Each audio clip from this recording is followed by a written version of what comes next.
3D Pusheen Cat Acrylic Nail Art Tutorial by Hotpinkzebrapolish. Hi everyone, in today's video I'm going to be doing a very requested video that is Pusheen Cat. I never really did much with Pusheen before. I've never done any other nail art videos for this one, so for this one I wanted to keep it pretty simple, pretty basic, pretty easy. So this video is actually in real time, which I know is another thing that people ask for all the time. So this is a real-time 3D video, and it's also a little Pusheen cat. So I hope you guys like it, and don't forget to click subscribe to see all my future videos as well. So to start with, like I said, I was keeping it fairly basic, so I'm going to begin with an overlay in the background of Cover Pink. So like I said, this is in real time, which I know that every once in a while there's a whole bunch of people that ask me, can you please do a video in real time? And I can, so here we go. And so as you can see, it looks like it's in slow-mo to me as I'm watching this, which is just kind of funny. But just go over, and I started with a bead of acrylic at the cuticle area, and I'm going to be brushing that down and making sure that that does blend down. Whenever I add the first bead of acrylic, I like to make sure that it blends down really smoothly into the middle of the nail. And then the second bead I set right on top of the base of that first one, which is going to help build up the apex. So then I have the second bead in there. I'm just going to make sure that it stays where I wanted to, push it in from side to side as it is beginning to set, and kind of blending it back up towards the first bead that I placed down. So usually when I learned how to sculpt with acrylic, we learned it in the 3-ball method in zones 1, 2, and 3, where you want to make sure that you start at the tip of the nail, which would be zone 1, and then build it up or build it back. And I kind of go back and forth with which way I prefer to do it, whether I like to start at the tip of the nail or the back if I'm going to be doing it with more than one bead. There are times when I'll just try to do a single bead, and that usually works out pretty well for me. That's generally the way I prefer to do it, depending on how long the nail is.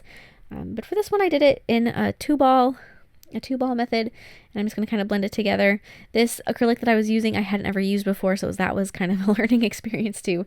When you get some new acrylics in the mail, you're like, oh, I don't know for sure how these are going to act. So now I'm going to be encasing the nail with a layer of clear acrylic. This one, because it was I used quite a bit of acrylic in that second bead in the middle of the nail. I don't really need to do too much, but I'm just going to be using this clear acrylic to sort of blend over it. This one does not need a lot of assistance, I guess, doesn't need a lot of strength assistance. That acrylic that I was using didn't have much pigment in it, which means it is going to be stronger. And there wasn't any glitter, so I'm not really worried about that. So now I'm going to be filing the nail into shape with my e-file. As you can see, I actually move really, really slow with my e-file. That's one thing. I don't think I've ever had my e-filing techniques in real time on my channel before. So I like to start around the cuticle area and just sort of smooth that, blend that down, and then just very carefully just kind of file over the whole surface of the nail. I use a fairly coarse bit on a fairly high speed when I'm using my e-file with very little pressure, and so I move pretty slowly and I just kind of do things progressively, and I'm watching. When I am filing a client's nails, do know that I'm not quite as, I don't know, cautious, I guess is probably not the right word to say, because I'm not doing anything that's going to harm them, but I don't necessarily go quite as slowly in that circumstance. But just make sure that as you're looking at your nail from every single angle, that it does have a nice rounded shape, no matter which direction you look at it, because this is, even just this first shape, even just the first nail, that's 3D art. You're making something that you're sculpting with a product, and it's staying in a 3-dimensional form. So it's 3D art. Even just this beginning part in my mind is 3D art. So you want to make sure that it looks good from every single angle, because you don't know what angle it's going to be viewed from. So now with a finer bit, this is the one that actually I think is a more important step. I'm going to just go over and make sure the entire nail is really, really smooth and really, really has a velvety texture on it, and just looks, it could be done right now. You wouldn't have to apply anything on top of this acrylic. It could just be ready to be worn if you didn't want it shiny.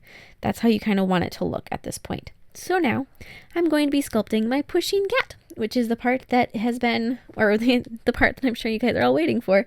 So now I'm going to begin. I just have a bead of gray acrylic, and I set that down, and as you can see, I let it rest for a moment.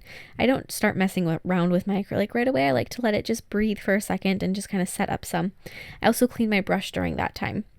And then I'm going to slowly be pulling this bead of gray acrylic into the shape of Pusheen's body. So I'm just going to kind of bring it down, nice rounded top, a little bit more square on the bottom. And as you're looking at this, if you wanted to, if you were worried that your gray acrylic would dull the background of your nail, if you, like I said, like I just did when I pushed in for the head area, when I pushed in the side. If you're worried that your gray acrylic would stain the background, you could apply a layer of gel sealer over the background first, which would prevent that from happening. So just very slowly adjust the shape of your acrylic. Now, depending on what monomer you're using, how warm your temperatures are, what acrylic polymer you're using, all these amazing variables, how much monomer and polymer, what your ratio was, you may have more or less time than I do to work with your acrylic. I feel that I usually have more time than I need to work with my acrylic, so I don't rush the process usually. I don't try to sculpt things too quickly because I find that when you do that, you usually get frustrated because things don't go as well. So I actually like to work relatively slowly with the acrylic. Now, because the first bit of that acrylic, the first bead, was just to get the outside shape, he had a little indent in the very center. So I'm going to go back and I'm just going to be adding a little bit more acrylic to the very middle just to round that off so it wasn't such a, I don't know, there wasn't a little divot in the middle. So just finish that off, blend that out. That bead doesn't really need to have too much happening to it. You can just kind of pretty much set it down and then pat it until it's all blended out. You should be able to, at least. And so then you're going to need to be adding all of the little finer details. So I'm going to be switching brushes from the first one that I was using was a number 8. That's Koopa. People ask me what my brushes are. So that one is a Koopa number 8 brush. I really do love that brush. I believe it's called a Divinity Sculptor. That's Koopa brushes. Those are the ones that I use for acrylic all the time. I have a number 8 and a number 10. For this nail, I was just using the number 8. If I'm doing a thumbnail, I'll do the clear acrylic and the background color with the 10 just a little bit bigger, so it goes a little bit quicker. You can get bigger beads. And then my smaller brush, this little 3D guy, which I'm going to be using to sculpt the ears, which I'm doing right now. That one is from Crystal Nails. That is a 3D mini brush that I have had for 3.5 years, and it has lasted me this long. It is an amazing little 3D acrylic brush. If you guys are looking for a new one, I would highly recommend it. It comes with a really nice cover, which is actually the brush cover that I always use to attach my nails with when I'm working on them, like the little purple, people call it the purple stick. The purple stick is the brush cover to that brush. So I'm using that one to sculpt out the ears and the tail and then the arms of Pusheen Cat. So I've got the ears done. You want to blend those out so that they're pretty smooth into the face. The one thing about Pusheen Cat, which isn't probably the best video to show you guys how I do something in real time, is that everything is fairly smooth. It's fairly flat. There's not actually that much definition and different shapes that you kind of have to maneuver.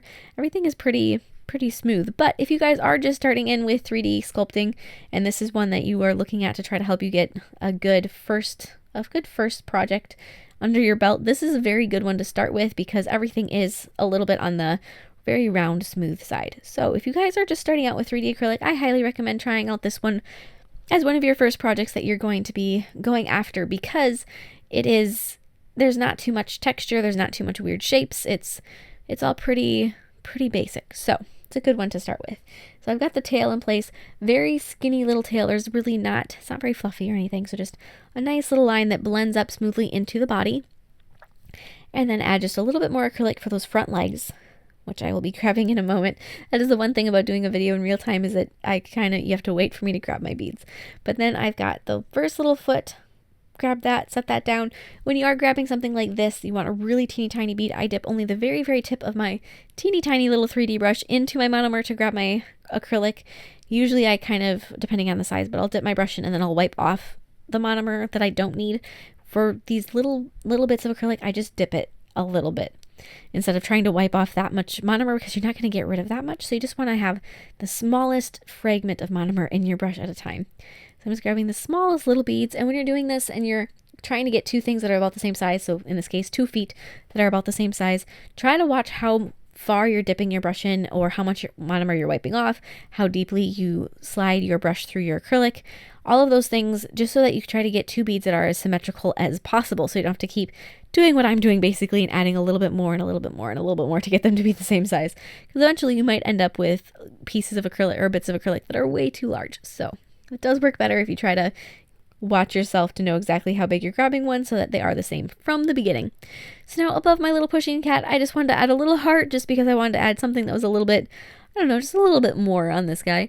And there's so many different costumes that Pusheen Cat wears that you could really have fun with this. You could use this tutorial as a base and then decorate and add things. He could be holding a cupcake, or he could have a party hat on if you're doing this for a birthday, or, you know, you could just really play around with this and have a lot of fun and use this design just as like your your base to build upon. And a lot of that stuff you could add just with paint too if you wanted to. If you don't want to sculpt it, you wanted to do it, keep it a little bit more on the easier side if you do like to hand paint. So above him, I just added the little heart. So I just set the bead down, and then I'm just going to kind of push it into a triangle to start with, and then press in the very top of it to create the indent and top of the heart, and then I kind of flattened it out with the belly of my brush. So now to paint, I'm going to be adding just a little bit of, I dipped my brush ever so slightly into a darker gray paint, so like a charcoal color gray. I'm going to be adding the stripes. So there's 3 stripes in the center of her forehead.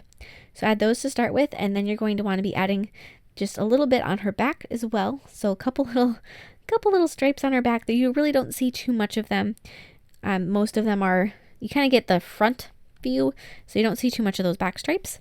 A little bit on the tail, just like that. Actually, this Pusheen, it probably looks a lot like my cat Max, I think, if I were to guess. Some stripes on the tail, some stripes on the head, all of that, some back stripes. Gray cat, sounds like my Max. So add those tail stripes, and then also you're going to need to add her face. So I'm going to take 2 eyes with black. So just take and add those with just a little bit of almost like a dotting, poking motion with the very tip of your brush. Use a very small brush. The hand painting brush that I'm using, I honestly don't know which one this is. I have several that are extremely similar, and I just grab one. I don't really pay attention to which one it is that I'm using usually. And I've gotten them from a variety of places. Beauty Big Bang, I believe, Banggood, and Born Pretty Store are the most likely culprits. And anytime I look for a new brush, I just make sure that it's one that has rhinestones in the handle, which seems like it's something like, why would that matter? But those seem to be a higher quality, and I seem to have better luck with those. So if you're looking for a brush for a little painting like this, grab one that has rhinestones in the handle and grab the smallest variety that you can find. That should give you a pretty good detailing brush. You should have luck with that. Those are the things I look for when I'm buying a new one.